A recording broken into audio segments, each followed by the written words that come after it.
Uh-oh, not respond. Oh, here it is. Okay, good. Ooh, okay.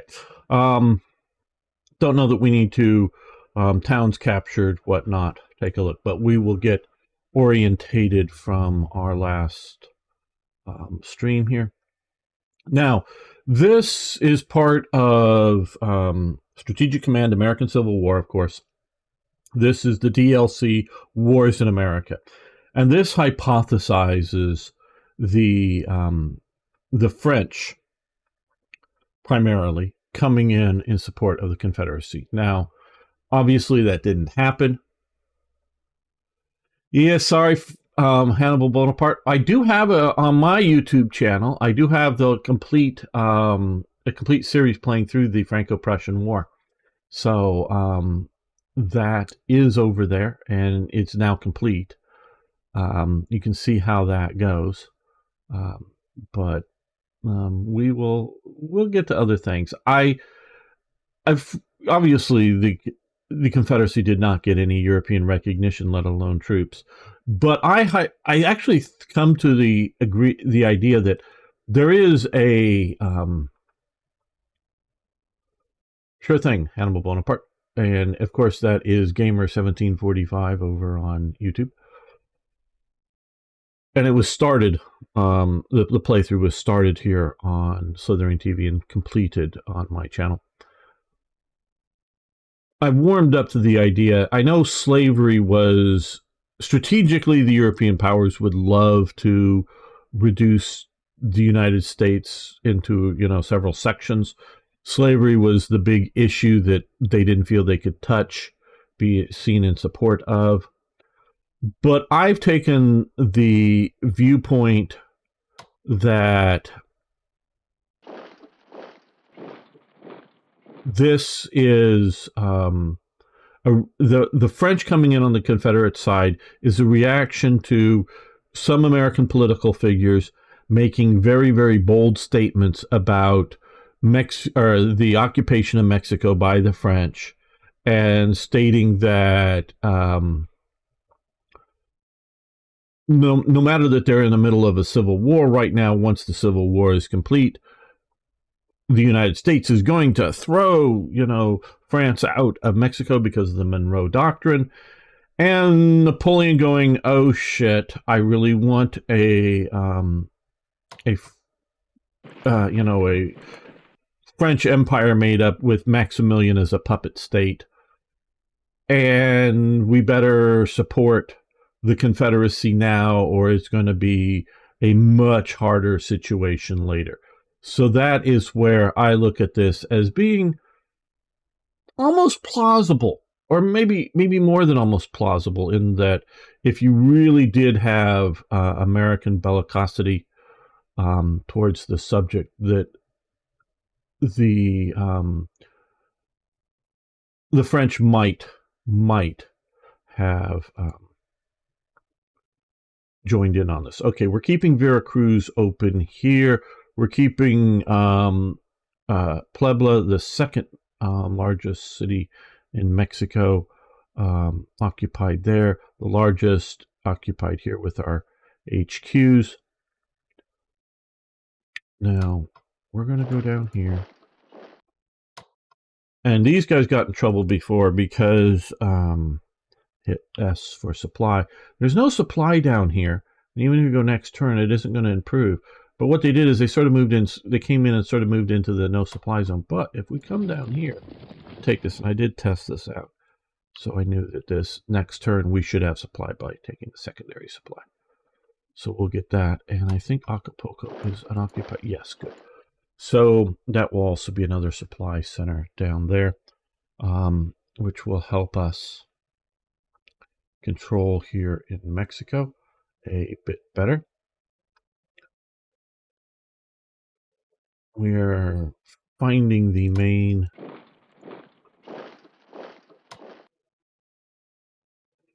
Mexican army up here.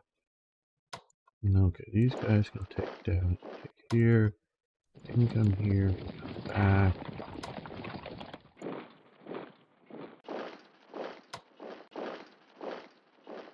There we go, put the squeeze on them. bring up the forces there. So there's no roads to Tenango. I think we'll move this way because we move up in support along the roads and supply and get there. Trying to gain control of much of Mexico as possible. Here we do have a pop-out zone, I believe, for some Union forces that I knew were over here at one point. I don't know where they exactly get to, maybe here. So they may be showing up. We may be getting Union forces into Texas sometime soon. Now here we have a fort here that is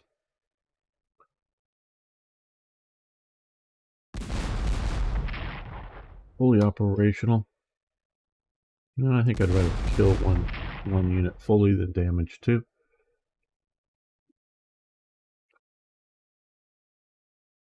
We want to, of course, regain control of the Mississippi.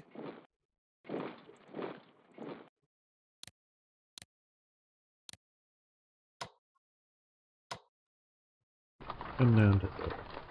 You can come over to Vicksburg.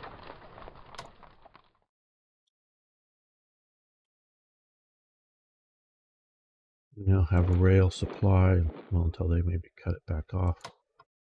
Yeah, we'll do that there. Okay, I'm sure there's somebody at Grenville. I also know there's somebody here and there.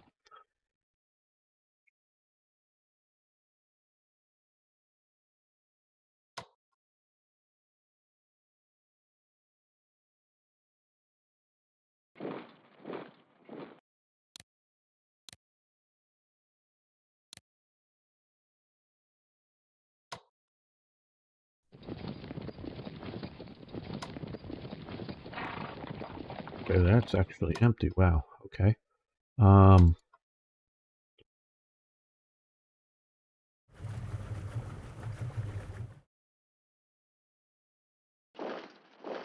Get that second. He'll probably retreat back in there, but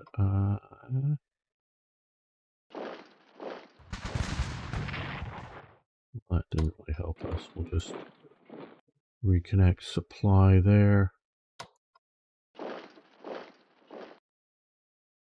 We get stuck in the middle of the river now. Okay. That was a good 1 to 3, 1 to 2. Okay, ooh, that's very good results. Now, what I really don't like is to leave a unit that could kill, so we're going to take that out. And yeah, good, we can get back here and reoccupy Tulsa. Yeah.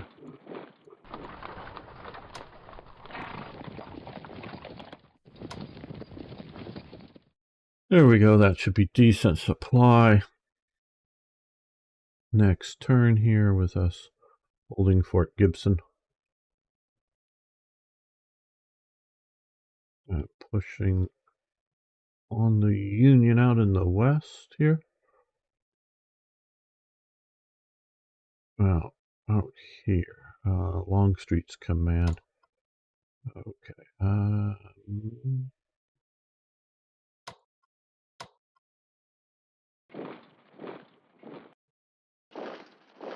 right. You can come to there.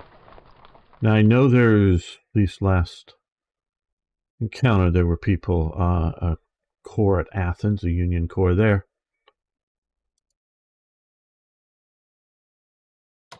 So that won't be such a great push.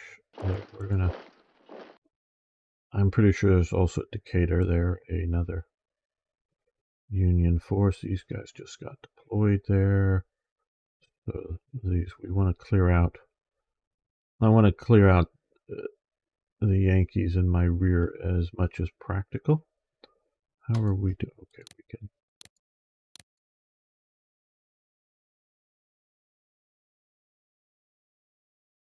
That will allow me better to concentrate my forces.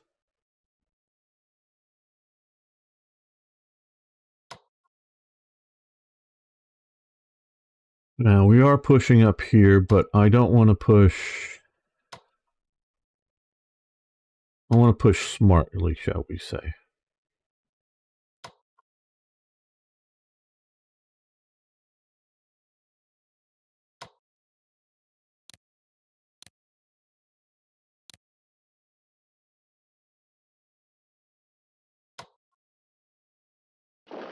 I'll fall these guys back.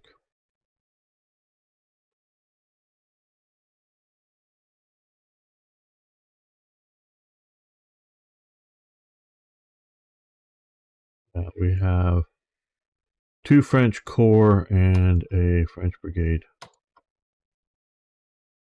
up here along with the HQ supplying them.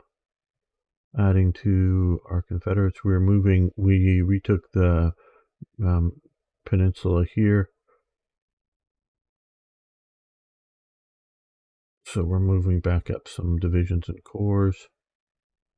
I think we can move you to port there. We've got a line of French ironclads out there. Hey, Arno.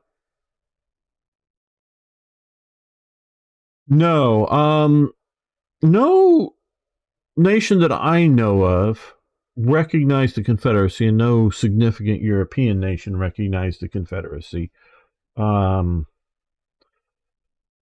They would sell weapons. Weapons weren't controlled like they are today to independent businessmen, shall we say. And those independent businessmen would bring in fairly large amounts of weapons, particularly to like the Bahamas. Or Bermuda, is it even? Oh, is it on the map here? Yes, Bermuda out here. To places like that. And then they would put them on very fast ships and try to run the blockade. So there were definite blockade runners. I do want to take back some of these ports, so let's move you here. And so they would do that, but they would, hey, kind of, in general, both sides. Well, I would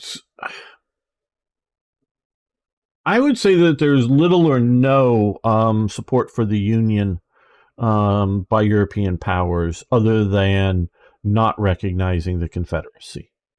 That's how I would say. The Union builds all of its own, as far as I know, builds all of its own armaments, build all of its own munitions. Let's move up here. I'm figuring there's some Union forces there, but let's just sort of disquiet them a bit. So, where the Confederacy is trying to buy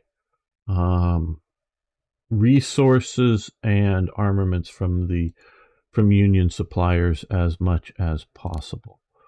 Okay,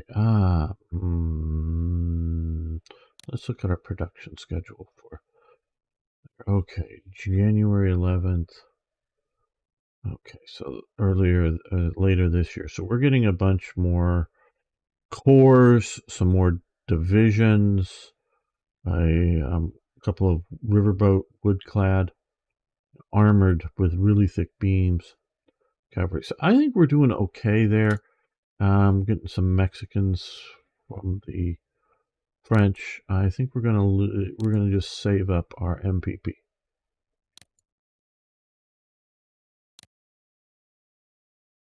Union spirit falls due to the loss of Frederick. Confederate bandits disrupt Kentucky.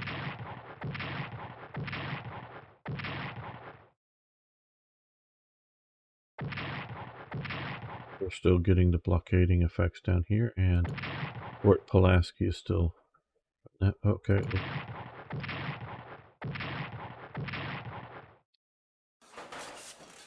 Now, the Mexican situation also turns into a civil war between imperialists and Juarez does. U.S. State Department creates a Department of Susquehanna. Oh, U.S. War Department. Okay, not State Department, War Department. Boy, I'm not used to reading that.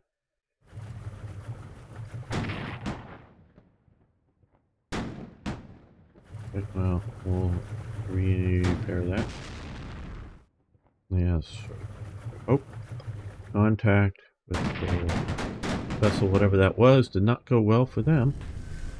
Okay, they moved to there. They're fleeing that way.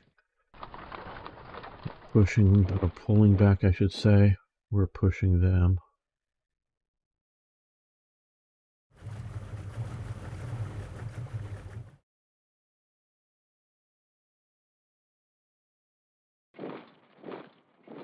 Okay, they've...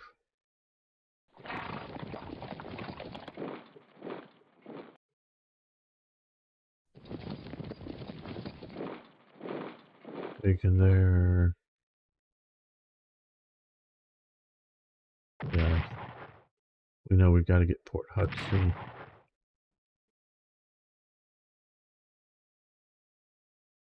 Okay, that was a troop ship. It was sunk. Very good. Whatever troops on it were gone.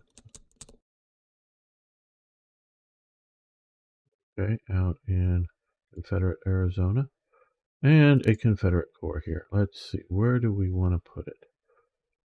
We have these guys. They're going to be moved up via rail. Somewhere here.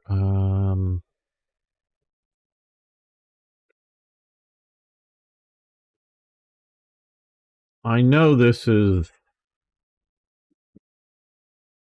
significantly important. Washington and whatnot. And pushing into there. But I guess I'm still enough of worrying about my rear areas that I want to secure the Mississippi. Okay, there we go. Take these guys out. That sort of surprised me. I figured they were there, but I wasn't probably paying close enough attention. Okay. Yeah, we'll attack there.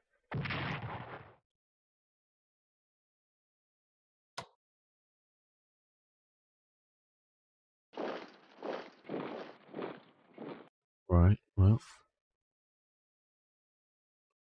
that will help. Now here I want to fully reinforce, make sure we do that.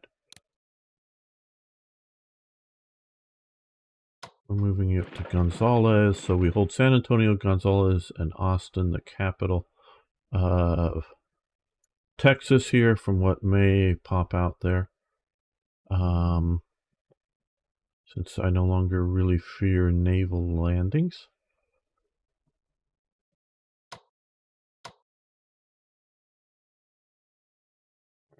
Well,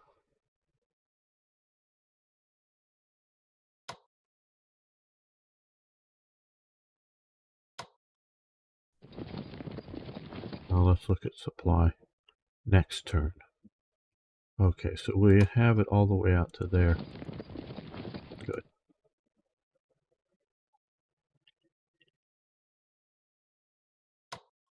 Okay, well, we really can't progress further effectively, so we need to come back there.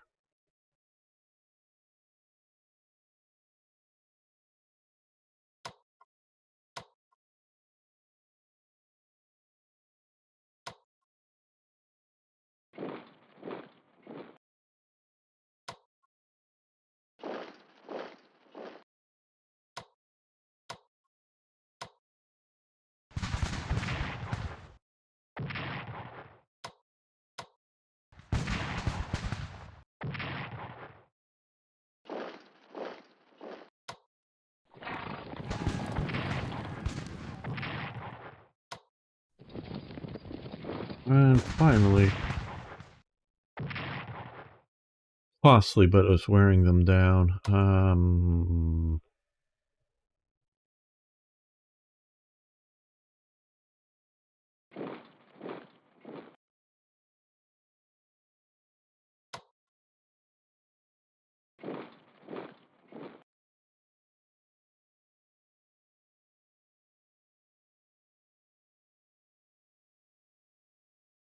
Okay. We know there's Union troops in and around these places here. I wish I had some more cavalry to know just where they are. Okay, well here this is easy. Easy decisions.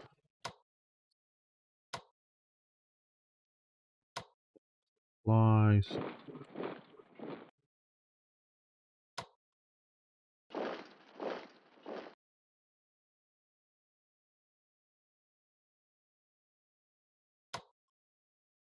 Move you back into port.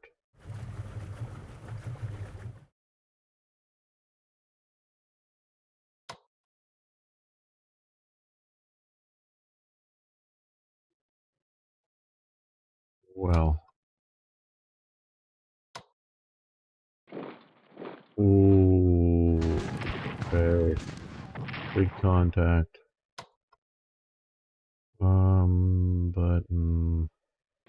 But I guess we're gonna pull back.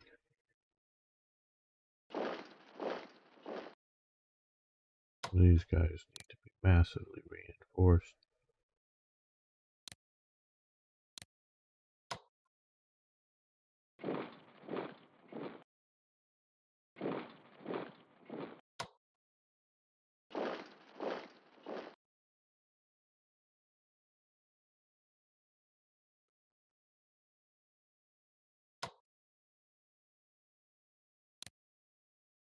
I know this is eating up huge amounts of points, but I think it's important. Hey, ZZ! Imagine American Civil War, but with World War II weapons. Oh, yeah, ZZ's right. It would be a very, very bloody affair. Okay, I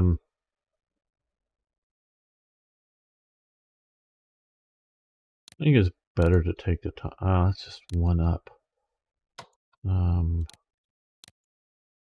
That's why. Okay, let's look at supply down here. Okay, it's not that good.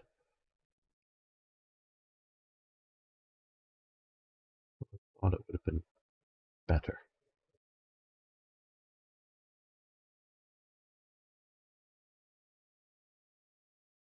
Well,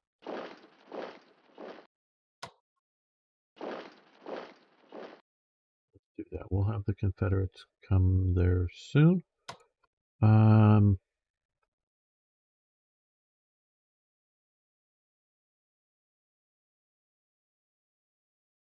Let's do rail movement only to there. Well, that ain't worth it. If I could get you down to here, it would be, but I can't. Alright, well, they've moved their ironclad over to here. That's gonna be, yeah, expensive, but I want good French forces. Blockading them.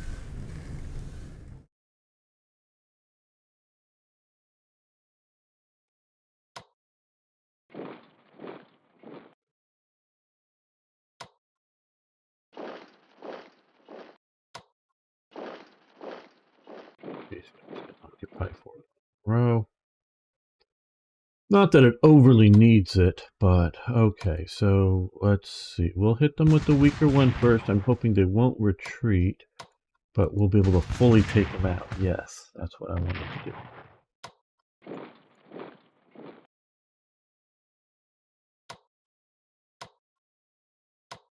That's just too deadly. All right, okay.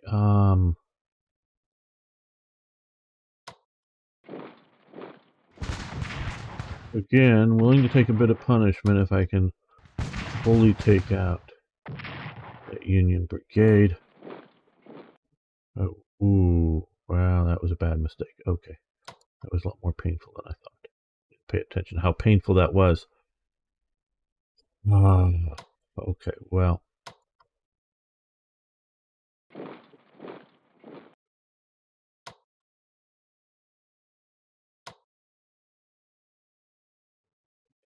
Mm,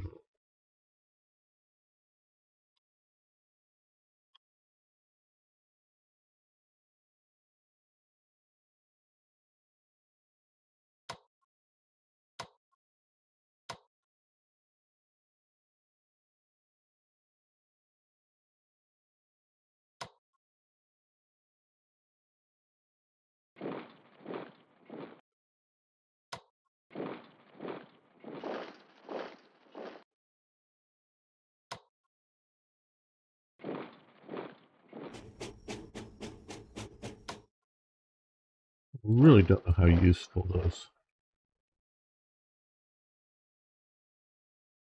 trains are, but we're going to try them out.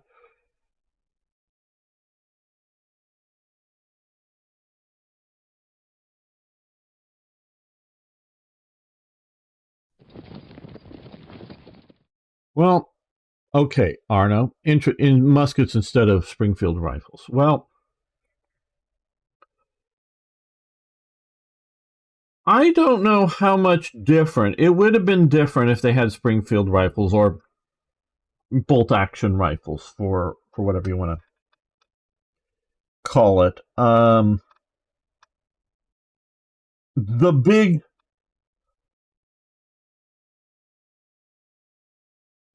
big difference for World War One than basically all previous wars. Yes, we can look at the Russo-Japanese War out there that does show early signs of this and is part of it, but we see it so clearly in World War One is two things that work in combination. There is a third, but it really relies upon the first two that are the changes. It is one, barbed wire. I do not believe barbed wire was invented yet in time for the American Civil War. Barbed wire, I think, is more of an 1870s, maybe even almost 1880s invention. And that was mainly as cattle fencing out, wherever, west or wherever. But barbed wire. What barbed wire does is slow down the movement of troops. Okay, yeah, thank you. Hello, Major um, Swifty. Swifty. I'm not exactly sure how to pronounce it, but yeah, thank you. And so barbed wire slows down the movement of troops.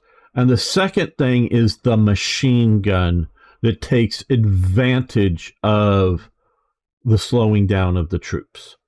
You need them both. They are a combination. The third thing that inflicts great amounts of casualties is artillery in World War One.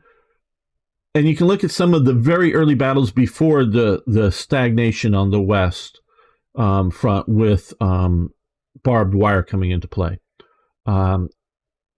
Artillery was effective and useful for sure, but it wasn't nearly as devastating as it will become later on once everything is settled down into the trenches. That allows not just the idea of bringing up like big siege guns, but allows the idea of, well, we know where we're planning our offensive or where we might think the enemy is planning our offensive, so let's use the trains, which are obviously being used here in the American Civil War, but bring up stockpiles of artillery ammunition so that we can, shoot so much and overwhelm the enemy.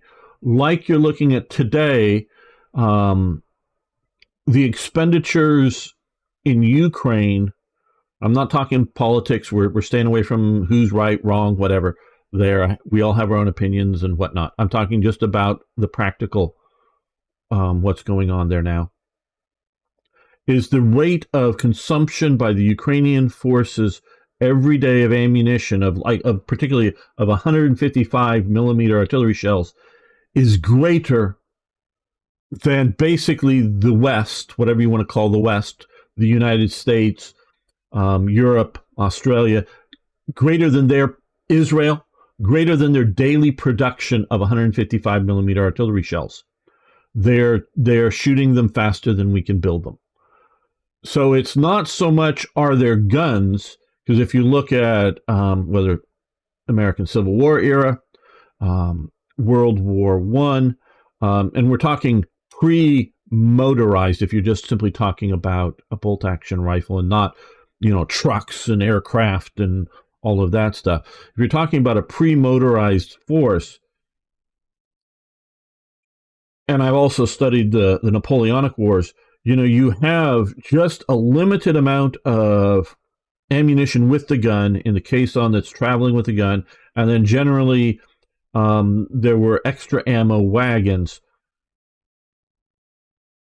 But whether that's especially early days in the World War One, but also American Civil War or the Napoleonic War with muzzle loading guns, you can shoot up all of the ammunition you have, with your caisson that's traveling with the gun, and you're normally about one ammo wagon per artillery piece. You can shoot them up in an hour. Shoot all those rounds off. Even dealing with the heat of the guns, you can, and that may be quite fast. 2 hours, and you're done. You're done. I have the Battle of Manassas, dealing with the first Manassas or first Bull Run, whatever you want to call the thing, a war game, hex grid war game that very detailed, very good. I haven't played it in years, but it's great map. I actually took the big map with me when I went back to Washington D.C. and walked the battlefield with the map with my father many years ago. Henry House Hill and where Stonewall was, but very good map on it. But they have both the map and chips, which I didn't take with me because I didn't want to lose when I traveled. Where the ammunition dumps were for the Confederacy and the Union, so that in the war game, if you shoot up all of your artillery rounds, and they kept track of that with your artillery pieces. So it wasn't so much, do you have an artillery battery? And normally in the war game, it was of two, and often in the Confederate or Civil War, it's like a battery of two guns. It's not so much do you have, where is their guns? It's, using up their ammunition. And then once you do it, well, then you've got to maybe move them halfway across the map, and whether you would ever get them back, to where the major ammo dump was to resupply, which happened fast, but then move them back to another effective position. With World War One, with the static trench lines, you could build up literally huge piles of ammunition sitting, either, exposed or just in bunkers made right next to the guns that would allow them to fire for literally days at a time, potentially. And without the machine gun and barbed wire to fix the battlefield, your flexible moving artillery is very effective, but it's of limited effectiveness because, yes, logistics, absolutely the right word there, Major. So, it made that with the railroad, with even horse, primarily horse logistics, once you get past the railroad, it made it possible to build up and use the artillery. So the artillery is sort of the third piece to World War One, but I would argue that doesn't really come into significant effect until you have the machine gun and barbed wire to make the static trench line. So if all you were doing is introducing a bolt action, smokeless powder, magazine fed rifle, that isn't going to change things a whole lot. Instead of standing or kneeling and standing like these guys are doing here, you would look more like at the Franco-Prussian War, in which they're using. This is for, and I'm very much not an expert on the Franco-Prussian War, but where they're using volley fire, but often with just people lying prone in these lines. So instead of standing and kneeling because you're doing muzzle loading, you're lying prone. We can look at Devil's Den at the Gettysburg battle, in which there were early Henry rifles, and also Spencer rifles that are being used. And those rifles, I would argue that although the particularly the Henry rifle did not have a heat guard up forward, often made of wood in those days, they get awfully hot. But once you've loaded those guns, they're faster to shoot, shorter range, because both the Spencer and the Henry are basically carbine, as in more or less pistol type ammunition. They're not rifle ammunition that are going to get you longer ranges, but close in, they're used in not in large numbers, as in thousands, but they're used in 50 or 100 or whatever, that people have sort of privately equipped, mostly Union forces, with. And yeah, there's like one or two incidences of some private purchase Gatling guns that are being used at the very last stages of the American Civil War, but that's very, very limited. So the machine gun makes its brief debut in this war, but even then, you have the logistical problem of, at the right, if you can get that, you can get it. If you could get at just about any one of these battles 4 or 6 Gatling guns at just the right place at just the right moment for either side, you could chew up the enemy sufficiently to turn the tide in many of the battles, I would argue. But the die roll of, or whatever you want to call it, of getting that gun to the right place at the right moment without them generally being deployed is going to be rare. It's going to happen maybe, but it's going to be rare. So yeah, unless you're really talking, World War II machine guns, World War II aircraft, then there's there's mods and things out for games that can handle some of that, but it's really more than just fast loading rifles. Fast loading rifles get you part of the way there. Will in the 1920s, early 1920s, Russian Civil War, read several books about Wrangel, the sort of final Southern commander, though very good general, of the sort of Southern Caucasus area white forces, and was known to be, although Russian, very sort of Russian aristocrat, known to be very respected amongst the Cossacks, and had a large following there. They found that even with machine guns and barbed wire, or they believed, and they put it to the test, that with horses, that they would do better riding their horses into the machine guns, rapidly, charging with them, than if they dismounted and tried to, because again, very open terrain for this to happen in the first place. And it wasn't very heavy barbed wire, because figure Russia's a huge place. There's more barbed wire around the immediate positions, not huge scales of it. They were better at doing that than trying to do fire and maneuver against them, riding up nearby, dismounting, doing fire and maneuver. Now, part of that was forced on them by what do you want to call it? The lack of ammunition. Often they would be having literally down to less than 10 cartridges per man for their rifles or pistols. so that if they tried to, do the fire maneuver, it wasn't going to be very effective. But the slow movement of troops, whether it's crawling or jumping up, running a few yards or meters or whatever for you European types, and dropping down and doing those kind of maneuvers, you're going to get about equal amount of casualties doing that than if you just charge them. And the morale effects that once a large group of horse riding, saber wielding men are in amongst you is significant. So that they continue with those tactics. Cavalry charges and being reasonably effective, shall we say,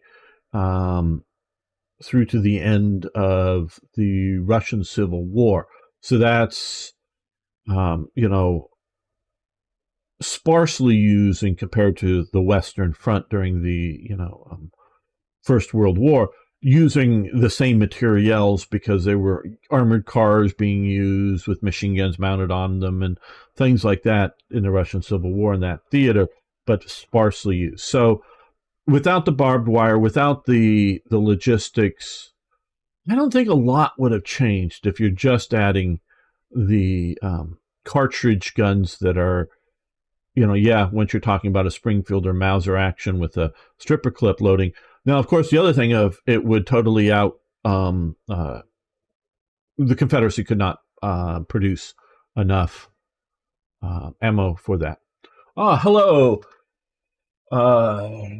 Yuri Styles. I guess that's how you say it. Hopefully I'm not butchering it too bad. Greetings. I stumbled over your channel whilst browsing for new ideas of what to play. I like turn-based strategy games like Heroes of Might and Magic, single player preferably. Am I in the right place? Yes, you are in the right place. Hello. You should, of course, follow the channel here. This seeing that your first time, and I'm sure there may be a few other first-time viewers, this is Slitherine TV. It is the official TV channel for Slitherine and Matrix games. But both those game publishers. There are many great streamers here streaming their games, so give it a follow. And to everybody else, I also want to promote out. I think it's all been fixed now. Please inform me if it hasn't been.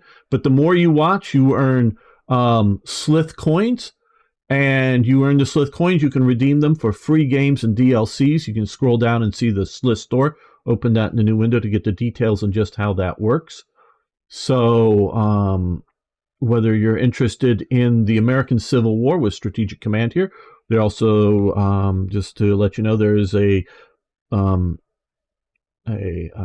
First World War game and 2 World War II games as part of the Strategic Command franchise. And yes, thanks for the follow.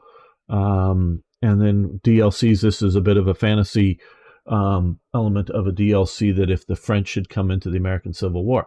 So there's a lot of games. And yes, Hannibal, here I don't know Heroes of Might and Magic, but Might and Magic and similar games are. Yeah, so these are very much a strategy-based games. And if you want to look at the VOD sometime before this, immediately before this one, you have Shadow Empire, which is set on fictional worlds and planets, post-apocalyptic type settings. So you might want to check that out. Okay, we're going to move up to, yep, I figured that was going to happen. Oh, shit. Goodbye. Oh, man. Well, that didn't go well. Oh, man, that did not go well. That is why, that clearly is why you need cavalry with your forces. Because with this game, if you can't see very far out unless you have cavalry moving around, and I just lost a brigade there very badly. I figured there was somebody at Knoxville. didn't think it was going to get me all killed. Damn. Okay, let's see if we can push on that. Well, I think we need to spend MPP here to reinforce so that when we do push on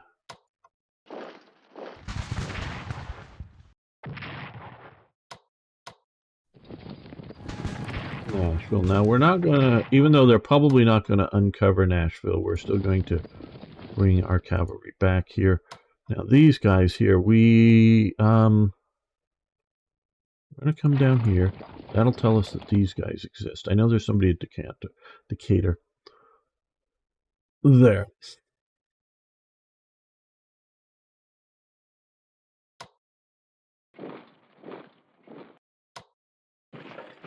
So you should do a little better than I am with using your cavalry as reconnaissance. All right. Well, we'll reinforce these guys out there in Tulsa.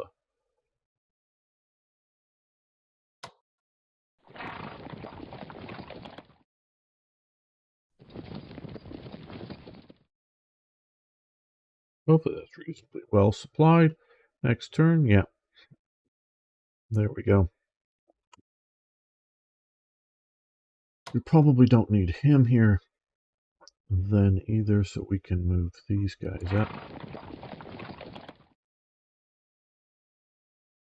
And they're pushing over on us over there, so we'll threaten their rear.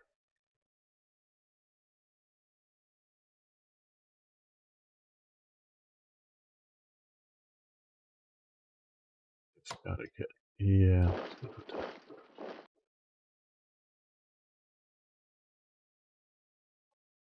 Okay, we have here now the big decision. Where do we go with these? Do we march up here to push in at Athens on here? Do we send them down this way to take Pensacola? Or do we come down here to Jacksonville?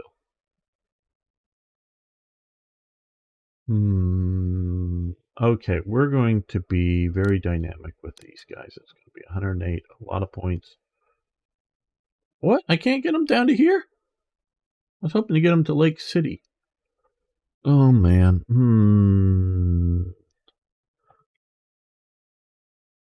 Now, here is a engine limitation with this game.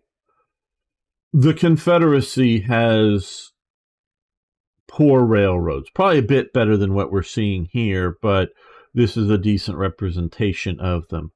But what it is not showing us is the ability to use the railroads to get to, say, here at Thomasville, and then come down this river on riverboats rapidly and reload and come down this way. But I guess we could come here and do there. Well, I guess we will come down here. I don't have to follow through on this, but it would just be awfully, I'll be in a much more settled mind if I don't have these guys in my rear. Now, what I want to do here, oh, these guys just moved here. Okay. That was earlier this turn, got to talking.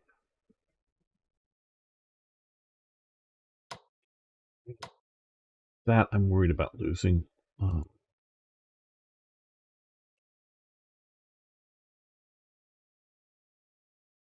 Down here, I think we're doing about, well, okay. Go out here, it's a dead end.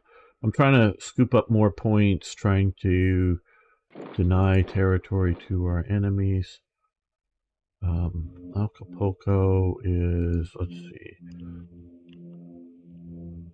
Okay, that we can get supply to there, so let's come to here. they're in supply. They're coming up that way. The force I moved down here got killed. Right. Should there be more navigable rivers that are not Mississippi and branch of the Mississippi? Well, okay. What do we have? Two here that are river navigable. We cannot bring some of these sea vessels up on this river, and this guy here is navigable. Most of these rivers are navigable to a certain level of boats. The Mississippi is literally one of the greatest, or I don't know. I don't know if that's the right term. One of the rivers with the most volume of flow on the planet. I'm not saying it's the biggest. Not saying it's the longest or it moves the most water. I'm not sure which one does because you have the Ganges in India and several others majors, but it is one of the major ones. I don't think we need to leave him here. Let's move him back up this way to sort of confront those guys. What I'm talking about, and so we have these are all, but even here, I can't, or the Union can't simply load on a force on this river and move it like a railway connecting two railways. That's sort of what I'm referring to, is the interaction, the supply interaction. You have the South at this time looks very much like Africa about 50, 60 years later, in that a combination of rivers and railroads go to coastal ports for shipping resources out. The South is a resource center. Now, not so much, I mean, there are iron and copper and whatnot, but not much, not heavily there. Hey, Plastic Gangsta. No, this is France coming in on the side of the Confederacy as part of its invasion of Mexico. So that's why we have the French here as well as everything with the Confederacy. But it is, the South is an agricultural supply base. They are the world's primary cotton growing, and because of the cotton gin, they're able to pull the cotton seeds out rapidly. Now, they think, the Confederacy thinks that they have such a close monopoly on it that in the very early stages of the war, they banned the export of cotton at the time, the very time before the Union can do a blockade. So they could effectively ship most all of it out and get hard currency, sell it for hard currency, pay the growers, the people who own the cotton and the tobacco. They could have, but particularly the cotton, they think they have such a monopoly on it that, and pay off the growers in Confederate dollars while keeping the francs or the pounds or whatever the European currencies they would be getting for it, keep that in the Confederate treasury overseas to buy weapons. They could have done that and had a huge windfall, if you will, of money by sort of organizing it up and doing it that way. And that was very doable in the Confederacy, in that everybody would get paid for their cotton in Confederate money, issued back in the Confederacy for the sales of their cotton overseas. And the Confederates would just obviously pocket gold and pounds and whatever else. Instead of doing that, they decide for a political move of, can I reinforce? Yes, I can. Yes, good. A political move of not selling cotton to try to shut down primarily British cotton mills, because that is where most of the cotton cloth that is going into Europe, or I do think most of it. I'm not saying all of it or 100%, but I think it's more than 50%. No, I don't have all the stats. Um, uh, but is put into the cottons turn into just raw cloth in the cotton mills in England, and then often shipped out to the rest of Europe. They think they can collapse or threaten to collapse the British economy. And I see that some of you guys posted. I'll read your things. You may be already knowing where I'm going. Instead of to collapse their economy, they're to force them to at least recognize the Confederacy, not to the point of like, oh, they've got to send English troops or anything like that, but that they've got to allow the Confederacy to, say, purchase or commission the building of warships that could be made and used to break blockades or whatever. The one thing they don't realize is right at this time, Egypt, the British are getting cotton to industrial levels, because cotton's an American. Correct me if I'm wrong on any of this, but I'm pretty sure I'm right. Cotton is an American plant. So, but it is very growable in the Nile River Valley, and the British and possibly French, because they both are at this time sort of messing around in Egypt, economically at least, and so that they're getting cotton growing in Egypt in an industrial scale that just enough to make up for keeping the economy going without it. So they blunder because they don't see that they don't realize that they're going to have a competitor coming. Now, even with the Egyptian cotton and then later Indian cotton coming in, the South still produce more and more demand for cotton cloth around the world is growing as time goes on. So, but it keeps the British economy going. So that is a major blunder, but they didn't know. I mean, they could, if their intelligence network, whether commercial, meaning merchants and other things, were paying attention, or government, though of course they were state governments just prior to this, were paying close enough attention, they would know that this was about to happen, but they don't. So let's see. That was a blunder. He should have gotten as much out as he could, because all sorts of problems, Britain. But unfortunately, the workers were the only people to suffer. Mill owners just resourced it. Yeah, eventually from, and it's just coming out. I think initially it's in Egypt. Only the Confederates had surrendered as fast as the French. Well, yeah. But Confederates, got to remember, Confederates are Americans just as much as the Union is.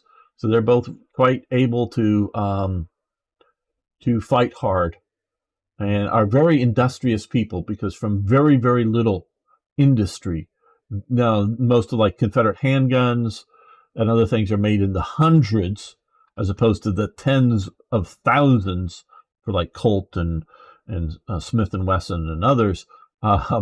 That from almost no industry, they're getting some industry stood up in very trying times. So they are not quite as industrialized mentality as the Yankee North, and I'm using these terms on purpose. But they are still Americans, and they are still, a dynamic society that's going to be a problem solving. So yeah, okay, native to Central America, Hannibal Bonaparte, very good, Hannibal. I knew it was. I was pretty sure it was. Obviously, didn't know like I know where the sun is going to rise, but an American thing, but I didn't know it was specifically Central America. Thanks for the info. So yeah, and it is obviously one of the best, if not the best, natural fibers to use for clothing out there, because we still use it and love it, and however much we use synthetic fibers, some people prefer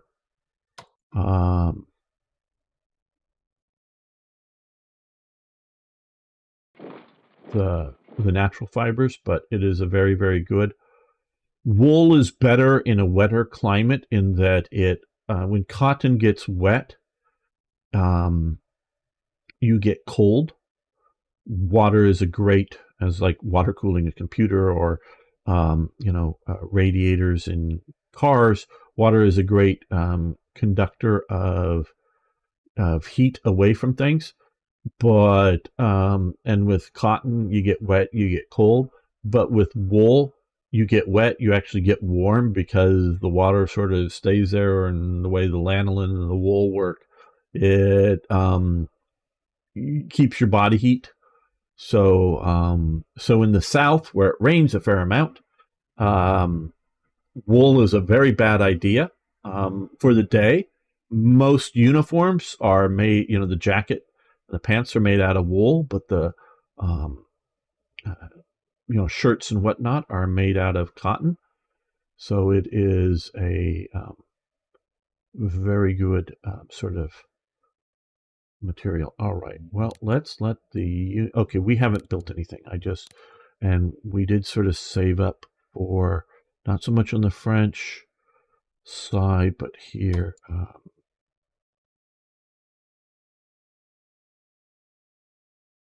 Do a division. Do we want to? Well, we've done all the cavalry we can.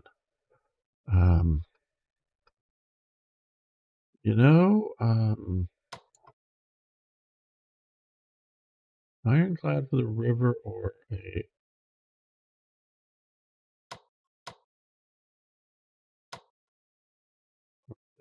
100. Okay, January 1864, February. And okay, we're going to do another. I think I have 2 of these already coming to help control the Mississippian attached rivers. And I think we'll get Pickett here. We'll see about fully upgrading them. And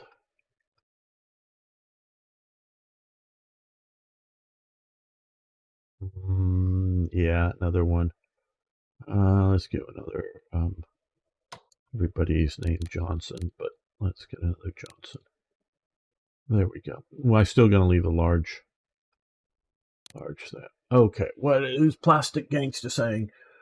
This is what people do not understand about the British Empire. People moan about the empire stealing their resources, which is never true. The British Empire was built on commerce. Vast outputs of ceramics, iron, steel goods, machinery, textiles were pumped out by Industrial Revolution Britain and sold throughout the empire. It was a captive market for our goods, never a resource for our economy. Well, I would say it's both.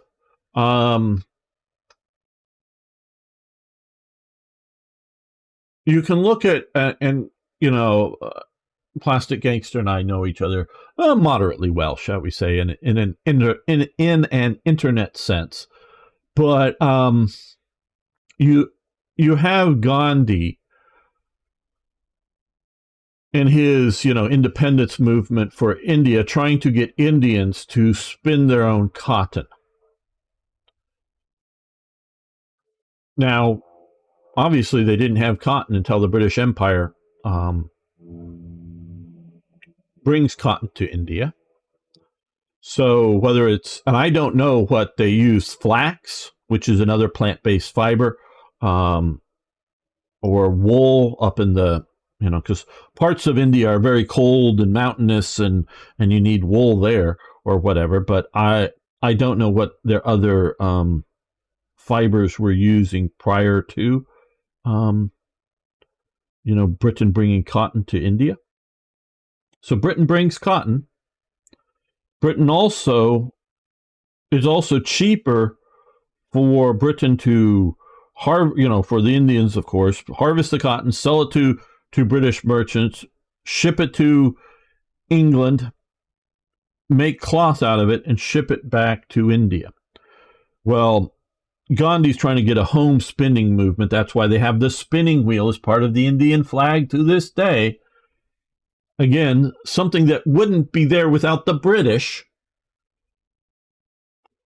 So it is cheaper and is keeping the British um, economically alive going on this way. So, yes, things were done as part of the British Empire that benefited Britain, but Britain also gave value to its empire, to the different peoples of its empire. It was not a one-way road. Now, I can understand, being an American, why people get tired of being ruled by the British. Trust me, I understand that. But it wasn't purely a negative thing. British supply ships are coming in. Spanish supply ships are coming in. More Spanish supply ships. Bushwhackers out here in the west. Leavenworth in Kansas. This is up in Missouri.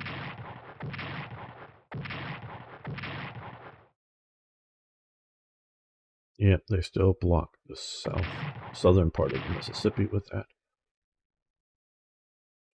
Yes, we know they're still there, and I don't have a good way of invading them. Mexico, yeah.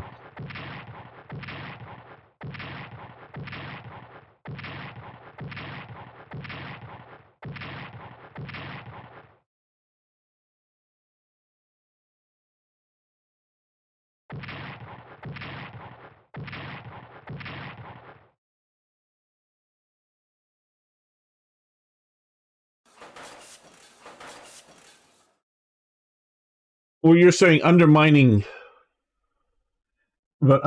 British textile industry, which Britain imported textiles from. Yes.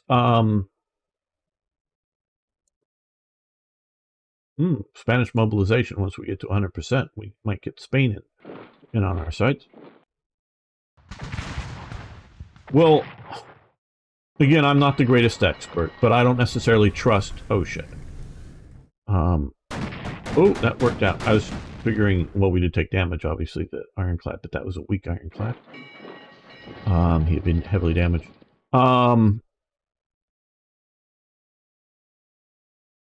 Textiles, as in raw cotton, or as in cotton turned into cloth. Yep, that's what happens when you come bump into our ironclad. Yeah.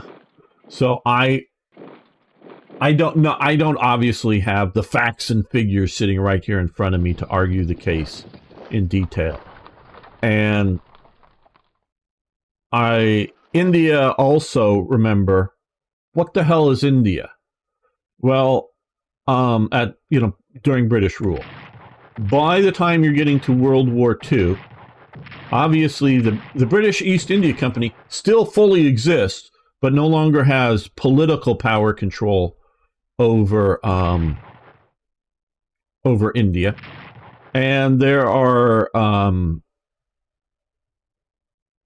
because British at 30%, Spanish at 40%. And we have some units coming in. Okay, well, where do we want these?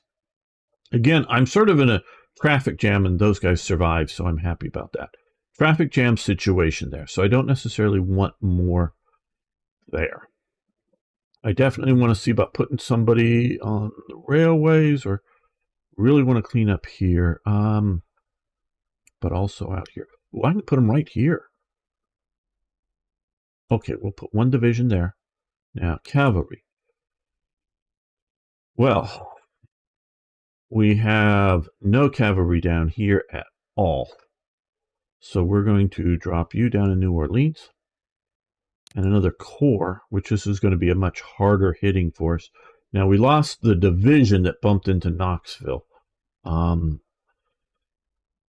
So what we want to do is we can trace rail links all the way back to here. So he's going to come in near just south of Richmond here, so that we can bring him in as replacements. All right, Mexican Empire.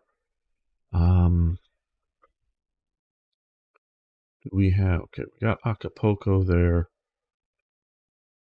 one of the reasons I'm building the Mexican Empire troops is that they get to come in here as opposed to come into the game out here in Guadeloupe where the French would, and then get transported. You should accept all statements as yes. Hello, Beam Slam. Good to have you here. So,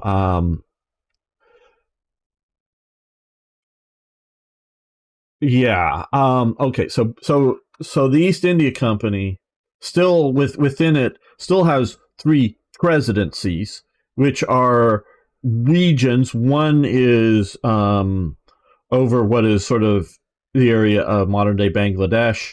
Another is down at Madras, which is down to sort of the southern tip, and the other is over at New Delhi or whatever, which is sort of on the western side of India. Those are 3 differently managed economic zones that are there, that are within the British held parts of it. Then there are a lot of, you might be able to call them puppet states, but they vary. There are a lot of internal states within India that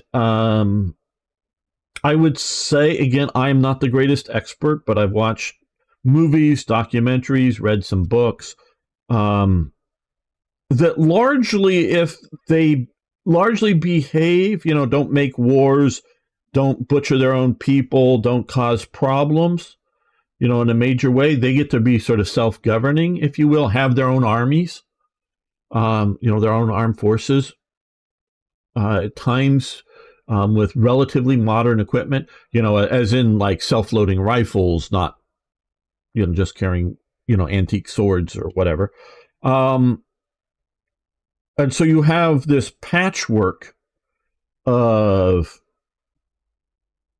different laws, regulations, and settings that it could have easily, I'm not saying there wouldn't be difficulties thrown up here or there, but I don't see why some local Raja ruler couldn't have established a textile mill going on if they wanted to, and they probably did. But how much is that going to produce as a percentage of the needed goods, textiles for the, subcontinent of India? So, India is, when you talk about, we talk about it often as if it's just one thing, like it is sort of today. But you obviously got to add in Pakistan and Bangladesh, and by World War II, adding in Ceylon, and depends on how, and it changes a little bit over whether Burma is sort of part of the greater India or it's sort of its own little administrative zone. So yeah, it's all kinds of things. So you can often say something about it and be entirely true and correct, but that may be for a very small part of India as a greater complex. So you have to be careful about too much generalization. While I generalize, I know about things. See, when the British arrived in India, they had no export industry in textiles at all. It was practically subsistence economy. They wore what they made. The wealthy bought silks from China, but we were in the first country to industrialize and create exports. Oh, not, how do I put this? Britain was able to govern, because I wouldn't say rule is the correct term. I know that might be what people want to use today, but was able to govern India with a much smaller size force than, and especially in the early days of conquering it, like under Clive, much smaller size army.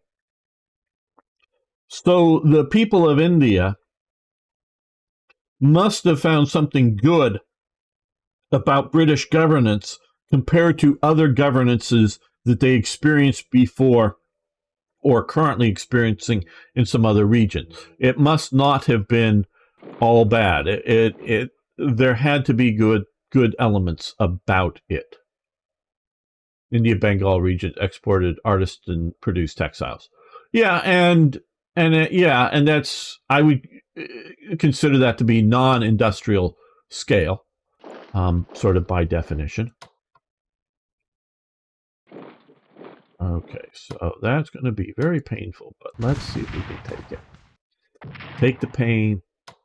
Take Nashville.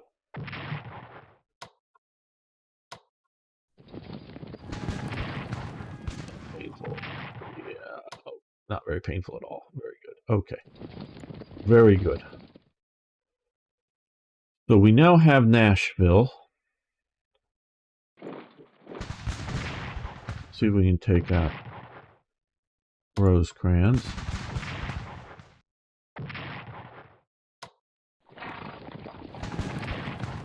Oh, there we go.